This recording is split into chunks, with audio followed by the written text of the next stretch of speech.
성경 보겠습니다. 오늘 하나님의 말씀 디모데후서 4장 3절에서 8절까지입니다. 오늘 하나님의 말씀 디모데후서 4장 3절부터 8절까지입니다.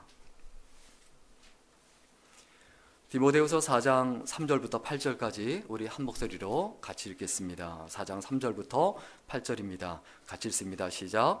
때가 이르리니 사람이 바른 교훈을 받지 아니하며 귀가 가려워서 자기의 사욕을 따를 스승을 많이 두고 또 그 귀를 진리에서 돌이켜 허탄한 이야기를 따르리라. 그러나 너는 모든 일에 신중하여 고난을 받으며 전도자의 일을 하며 내 직무를 다하라. 전제와 같이 내가 벌써 부어지고 나의 떠날 시각이 가까웠도다. 나는 선한 싸움을 싸우고 나의 달려갈 길을 마치고 믿음을 지켰으니 이제후로는 나를 위하여 의의 면류관이 예비되었으므로 주 곧 의로우신 재판장이 그날에 내게 주실 것이며 내게만 아니라 주의 나타나심을 사모하는 모든 자에게도니라. 아멘. 오늘은 길을 가는 인생이란 제목으로 함께 하나님의 말씀 나누겠습니다. 산다는 것은 곧 길을 간다는 것을 의미합니다. 이것은 선택의 여지가 없습니다. 내가 산다는 것 자체가 무엇을 의미한다고요? 길을 가는 것이다. 산 사람만 길을 갑니다. 중간에 쉴 수도 있고 중간에 놀 수도 있고 잠깐 좀 포기할 수도 있지만 살아있는 사람은 길을 갑니다. 그런데 길을 가다 보면 몇 가지 부류의 사람들을 만납니다. 하나는 뭐냐면 길을 가면서 잠만 자는 노숙자 같은 인생이에요. 자기가 왜 사는지 몰라요. 그냥 포기한 인생이에요. 낙담한 인생이에요. 희망을 갖지 못하는 인생이에요. 길을 가는 인생 중에 우리가 그 낙담한 사람, 노숙자와 같은 사람을 만났다면 우리가 어떻게 해야 됩니까? 나와 함께 갑시다. 힘을 내십시오 라고 말할 수 있는 것이 우리들의 삶이 돼야 되지 않습니까? 노숙자와 같은 인생이 되지 말고 그들을 만나서 나와 같이 갑시다. 당신 몸에서 냄새가 날 수 있고 당신한테 가진 게 아무것도 없어도 괜찮습니다. 나와 같이 갔으면 좋겠습니다. 내가 당신에게 희망이 되었으면 좋겠습니다. 나를 보고 힘을 내십시오 라고 말할 수 있는 그 인생이 우리들의 인생이 되어야 합니다. 그리고 길을 가다 보면 어떤 사람들이 있습니까? 소경들이 길가에 앉았다가 예수께서 지나가신다 함을 듣고 소리질러 가로되 주여 우리를 불쌍히 여기소서. 다윗의 자손 예수여 하니. 마태복음 20장 30절에 있는 말씀대로 어떤 인생이 있습니까? 소경과 같은 인생이 있어요. 예수님을 만나고 싶지만 예수님을 만날 수가 없는 그 안타까운 인생이 있어요. 여러분, 그 소경과 같은 인생을 만난다면 우리가 어떻게 해야 됩니까? 내가 당신에게 눈이 되어드리겠습니다. 귀머거리가 있다면 내가 당신의 귀가 되어드리겠습니다. 절름발이를 만났다면 내가 당신에게 다리가 되어드리겠습니다. 이게 예수 믿는 사람의 삶이어야 되지 않습니까? 내가 무엇을 위해서 삽니까? 우리는 길을 가다가 노숙자와 같은 사람을 만날 수도 있고 또 소경과 같은 사람을 만날 수 있고 절름발이와 같은 사람을 만날 수도 있습니다. 그런데 길을 가다가 또 우리가 어떤 사람을 만날 수 있습니까? 길을 잃은 사람이에요. 열심히 살아요. 매일매일 열심히 살지만 왜 사는지 몰라요. 그때 그 사람을 만나서 여보십시오, 방황하지 말고 나와 같이 가보지 않으실래요? 내가 가는 길이 옳습니다. 내가 살아가는 모습이 옳습니다. 내가 뜻하는 바가 옳습니다. 내 마음속에 가지고 있는 그 갈망과 뜻과 이 세상을 향한 그 하나님의 뜻을 보십시오. 나를 보면 당신은 반드시 하나님을 만날 것이고 나를 보면 반드시 당신은 예수님을 만날 것이고 인생의 방황을 반드시 끝낼 것입니다. 그 확신을 가지고 그 사람들, 방황하는 사람들을 만나는 주의 우리 귀한 성도님들 될 수 있기를 주의 이름으로 간절히 축원합니다. 우리가 길을 가는 인생입니다. 오늘도 예배 끝나고 누군가를 만날 것입니다. 그 사람들에게 내가 어떤 존재로 비춰질 것이고 어떤 존재로 만날 것인가 각오하고 결심해야 합니다. 제가 개인적으로 굉장히 좋아하는 영화가 있습니다. 버킷 리스트라는 영화입니다. 두 사람이 나오는데 모건 프리먼과 잭 니콜슨이에요. 모건 프리먼은 어떤 사람이냐? 천재예요. 그래서 역사학자가 되고 싶었어요. 그런데 집이 너무너무 가난해요. 그래서 공부하는 것을 포기하고 자동차 정비공의 길을 선택합니다. 이 사람은 어떤 길을 선택한 겁니까? 그냥 가고 싶은 역사학자의 길이 있지만 가고 싶은 길을 가지 않고 가야만 하는 길을 갑니다.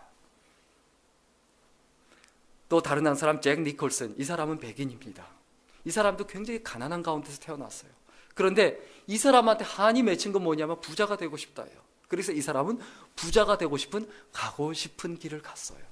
그래서 어떻게 합니까? 아내도 버립니다. 딸까지도 버립니다. 사람 다 무시합니다. 신경 쓰지 않습니다. 돈을 벌기 위해서 인생을 걸고 목숨을 걸고 매일매일 살아갑니다. 그런데 이 사람이 병원장이 되고 병원 소유주가 됩니다.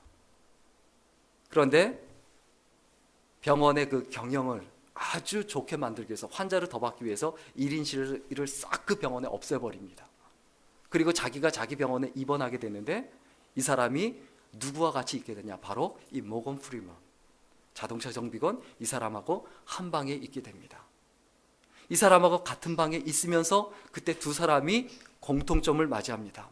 한 사람은 흑인이고 한 사람은 백인이고, 한 사람은 가고 싶은 길을 갔고 한 사람은 가야만 하는 길을 갔습니다. 그런데 그 두 사람이 거기서 만나서 의기투합하는 이유가 있습니다. 우리는 어차피 길을 가는 사람인데 이제는 갈 수밖에 없는 길을 만났다. 인생의 마지막 종착점에서 죽음을 앞두고 두 사람이 만납니다. 그리고서 두 사람이 거기다 버킷리스트를 작성합니다. 죽기 전에 내가 꼭 하고 싶은 것이 무엇인가. 그리고 그 두 사람이 병원도 뛰쳐나가서 거의 미친 사람들처럼 몸에 문신도 해보고 카레이싱도 해보고 할 수 없는, 노인으로서 할 수 없는 말도 안 되는 이야기들을 막 해나갑니다. 결국 마지막에 두 사람이 소원 적어 놓은 거 하나씩만 남겨놓고 두 사람이 이제 마지막을 앞두게 됐는데, 먼저 이 잭 니콜슨이 마지막 소원을 이룹니다. 마지막 소원이 뭐였냐면 이 세상에서 가장 아름다운 여인과 키스하기. 그 소원을 이루는데 그 소원이 어떻게 이루어지느냐? 자기 손녀딸과 만나서 딸과 화해를 하고 손녀딸과 만나서 뽀뽀를 하고 거기서 마지막 소원을 이루죠. 이제 죽어도 여한이 없다. 근데 모건 프리먼은 마지막 소원이 뭐였냐면 히말라야 가서 그 광경을 바라보며 한번 크게 소리 질러보는 것, 그게 그의 소원이었어요. 그런데 그것을 끝내 이루지 못합니다. 이루지 못하고 마지막을 맞이하는데 왜 그걸 이루지 못하고 네가 가냐고 하면서 이 잭 니콜슨이 자기 친구, 가난한 흑인 친구를 위해서 사람을 고용을 해서 그 사람을 화장을 해서 결국 그 히말라야 산 정상에, 에베레스트 산 정상에 그것을 갖다 놓고, 그게 영화의 마지막입니다. 여러분, 우리들도 버킷리스트를 적으며 살았으면 좋겠습니다. 내 인생에서 하나씩 그것을 이루어갔으면 좋겠다. 그래서 우리의 인생에 후회가 없었으면 좋겠습니다. 내 눈을 감을 때, 우리가 눈을 감을 때 내 임종을 지켜보는 사람들에게 나처럼 사십시오라고 말할 수 있는 그 아름답고 소중한 인생을 우리가 매일매일 살아갈 수 있었으면 좋겠습니다. 우리는 선택할 여지가 있습니다.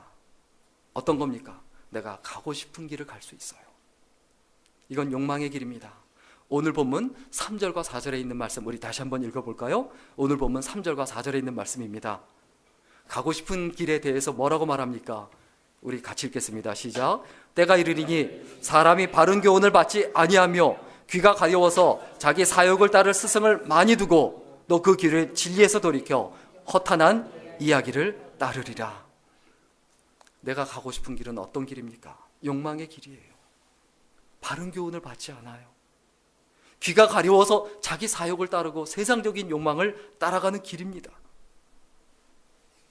부자가 되는 것, 편안하게 사는 것, 또 명예, 인기 이런 것을 누리며 살아가는 것, 그리고 쾌락을 누리며 살아가는 것, 우리가 가고 싶은 길을 지금까지는 갈 수 있었습니다.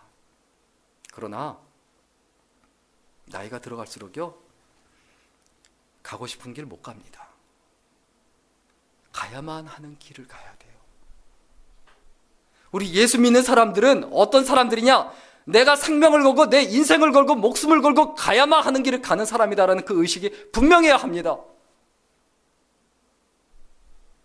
내가 걷지 못한다면 굴러서라도 가고 기어서라도 가야만 하는 그 길이 무엇인가? 그 길을 내가 가고 있는가? 그러면 여러분 두려워하지 마십시오. 걱정하지 마십시오. 담대하십시오. 내가 가야만 하는 길을 가고 있다면 하나님이 책임져 주신다는 것을 믿고 담대해야 합니다. 우리의 마지막이 사도 바울처럼 감옥과 같은 장소일 수 있고 병원일 수도 있습니다. 어딘진 모릅니다. 그러나 가야만 하는 길을 하나님께서 기뻐하시는 내가 가야만 하는 그 사명의 길을 가고 있다면 절대로 우리는 후회함이 없는 인생이 될 것이다. 이것을 확신을 가지고 살아가야 합니다. 그 가야만 하는 길을 사도 바울이 뭐라고 설명하고 표현합니까? 오늘 본문 5절과 6절 같이 읽겠습니다. 오늘 본문 5절과 6절입니다. 같이 읽겠습니다. 시작. 그러나 너는 모든 일에 신중하여 고난을 받으며 전도자의 일을 하며 내 직무를 다하라. 전제와 같이 내가 벌써 부어지고 나의 떠날 시각이 가까웠도다. 세상 모든 사람들이 가고 싶은 길을 가지만 그러나 너 믿음의 사람 디모데야, 너는 그 길을 가지 마라.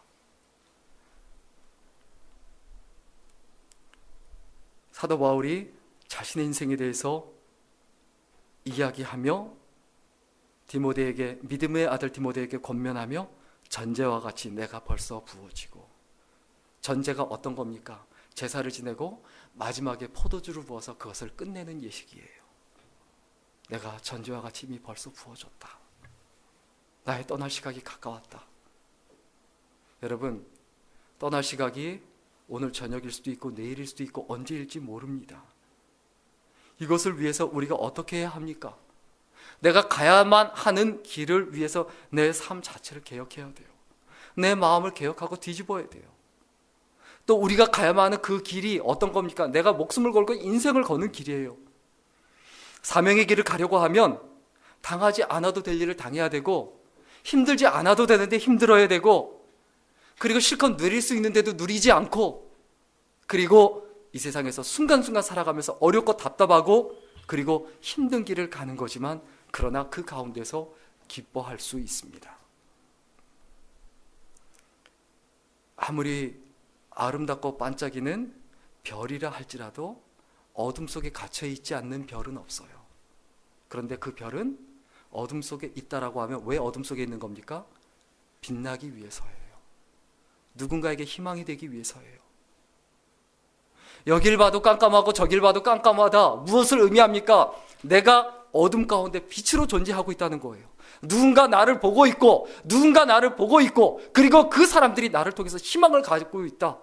희망을 찾고 있다. 이 확신이 있어야 합니다.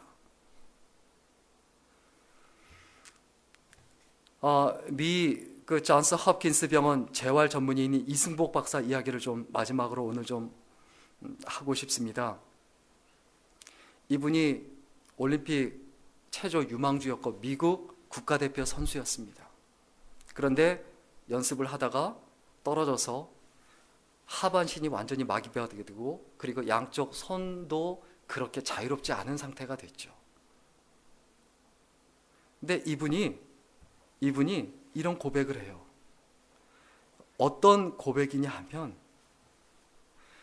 자기가 가난하게 태어나서 미국에 이민 가서 어떻게든 살아보려고 열심히 체조를 했는데, 그래서 내가 불구가 됐는데 내가 절망하고 낭망할 것 같았지만 그렇지 않았다. 내가 건강했을 땐 너무너무 많이 매일매일 절망했다. 그런데 장애를 입고 나니까 이제는 절망하지 않게 되더라. 왜냐하면 절망하지 않게 된 가장 큰 이유가 뭐냐면 포기하는 것이 너무 쉬워졌다는 거예요. 전에 힘들었던 것은 뭐냐면 욕망이 너무 많아서 이것도 하고 싶고 저것도 하고 싶고 하고 싶은 게 너무너무 많았다는 거예요. 이러니까 매일매일 절망이었다는 거예요. 그런데 장애를 입고 나니까 할 수 있는 게 아무것도 없잖아요. 할 수 있는 게 딱 한 가지밖에 없더래요. 공부예요. 공부. 나머지 다 포기하게 되더라요. 공부를 내가 할 수 있는 게 어디냐? 그러면서 하는 이야기가, 지금도 뭘 하고 싶으냐라고 물어보면 체조를 하고 싶습니다 라고 말을 합니다. 그 길을 가고 싶습니다 라고 말합니다. 그러나 내가 갈 수밖에 없는 이 선택의 여지가 없는 공부하는 그 길을 나는 하나님께서 허락하셨고, 이 한 가지 길을 위하여 내가 목숨 걸고 간다, 생명을 걸고 간다. 이렇게 이야기합니다. 그래서 그 다음부터는 절망하거나 낭망한 적이 없다라고 그렇게 이야기합니다. 여러분, 우리가 힘들다면 뭘 의미합니까? 내가 아직도 간절하다는 걸 의미합니다. 내가 아직도 뭔가를 하고 있다는 것을 의미합니다. 그러나 이제 분명히 기억해야 합니다. 내가 하고 싶은 건 여러 가지 막 잡다하게 산만하게 살지 말고요, 내가 가야만 하는 길을 가고 있는가, 그 길이 어떤 것인가, 한 영혼을 보는 길이어야 합니다. 한 영혼. 여러분, 오늘도 예배 끝나고 나가다가 누군가를 만날 텐데 그 사람에게 내가 뭐라고 말하고 내가 어떻게 하겠습니까?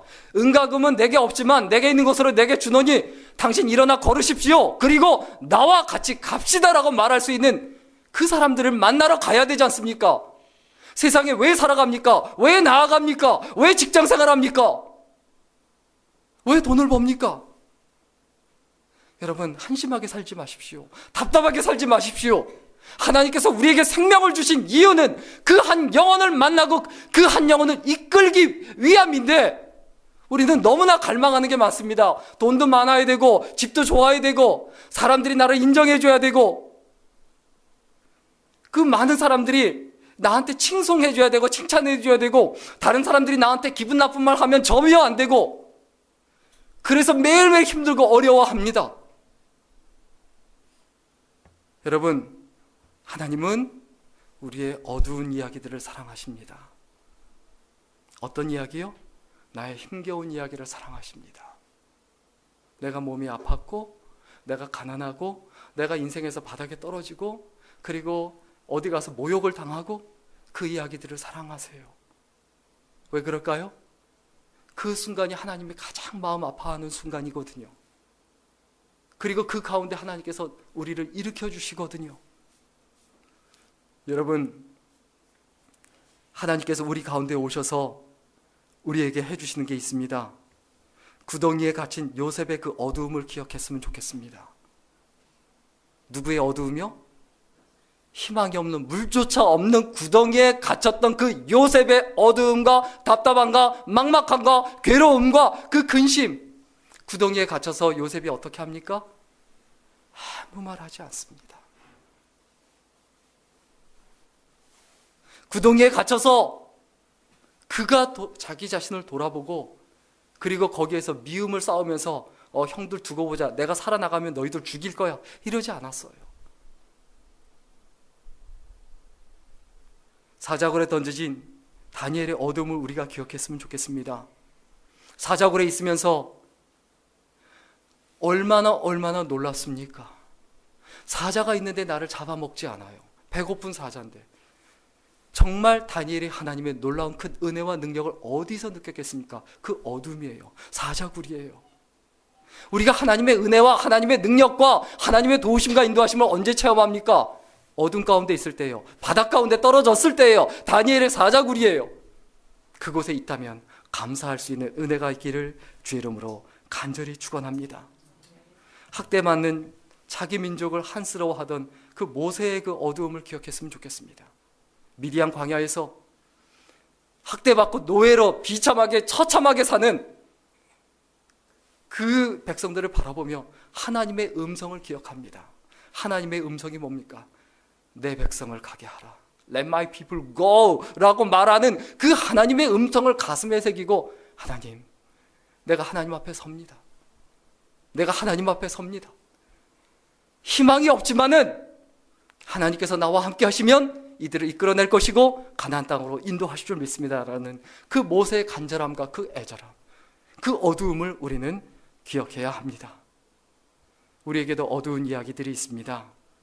어떤 어두운 이야기들입니까? 가정생활에서 힘겨운 어두운 이야기, 직장생활에서 힘겨운 어두운 이야기, 내 뜻대로 안 되는 많은 어두운 이야기들. 그때 하나님께서 역사하십니다. 그때 하나님께서 움직이십니다. 오늘 본문 7절과 8절 마지막으로 같이 읽겠습니다. 오늘 본문 7절과 8절에 있는 말씀 우리 같이 읽겠습니다. 시작. 나는 선한 싸움을 싸우고 나의 달려갈 길을 마치고 믿음을 지켰으니 이제후로는 나를 위하여 의의 면류관이 예비되었으므로 곧 주 의로우신 재판장이 그날에 내게 주실 것이며 내게만 아니라 주의 다심을 사는 모든 자에게도니라. 아멘. 이제 우리는 갈 수밖에 없는 길을 갑니다. 선택의 여지가 없습니다. 그때 우리의 마음속에 무엇을 기억하고 어떤 것을 생각하고 그리고 우리가 잊어버리지 말아야 합니까? 우리 모두는 길을 가는 사람입니다. 마지막으로 기다림은 희망입니다 라는 책 중에 우리 성도님들을 생각하며 쓴 글을 좀 같이 나누고 싶습니다. 우리는 길을 가는 사람들입니다. 그 길의 종류가 다를 뿐 모두가 어딘가로 나아가고 있습니다. 어떤 이는 마음 가는 대로, 어떤 이는 몸이 가는 대로, 어떤 이는 남이 가는 대로 갑니다. 때론 주저앉고 때론 늙기도 하며 때론 쓰러지기도 하고 때론 포기하고 싶지만 그 길을 가는 이유를 안다면 힘들지만은 않을 겁니다. 아니, 오히려 행복할 겁니다. 오늘도 살아야만 하는 이유를 되뇌어 봅니다. 끝도 없어 보이는 길을 마음에 담은 것을 곱씹으며 또 한 걸음 내딛습니다. 어제보다는 한 걸음 더 나아갔다는 감사함을 잊지 않으면서요. 여러분은 혼자 가고 있지 않습니다. 서로를 볼 수 없다 할지라도 같은 길에 서서 함께 울며 힘들어하고 같이 기뻐하며 즐거워하고 있습니다. 환희에 찬 여러분을 보면 저도 힘이 납니다. 여러분도 저의 모습을 보면 힘이 날 수 있도록 다시 용기를 내어 봅니다. 우리의 소망이신 하나님을 느끼면서요. 주 안에서 사랑합니다. 여러분, 우리가 서로 혼자 길을 가고 있지 않다는 것을 기억해야 합니다. 서로를 생각하며, 여러분 서로를 기억하며 내가 힘들어할 때 우리와 눈이 마주쳤다면 우리는 서로 그럴 겁니다. 화이팅! 내가 당신의 힘입니다. 힘내세요. 내가 당신과 가고 있습니다. 그렇게 우리는 늘 서로 말하고 그렇게 기억하고 있습니다. 또 주님도 우리에게 그 말씀을 하실 겁니다. 힘내세요. 힘내거라. 내가 너와 함께 있다. 그리고 우리가 힘을 내어서 어떻게 해야 합니까? 우리가 만나는 노숙자와 같은 이들, 방황하는 이들, 그리고 인생에서 포기하고 절망하는 그 이들을 만나서 일어나십시오. 나와 같이 갑시다라고 말할 수 있는 아름다운 인생, 소중한 인생, 그리고 하나님 앞에 섰을 때 잘했다 칭찬받고 인정받는 인생이 될 수 있기를 주의 이름으로 간절히 축원합니다. 기도하겠습니다.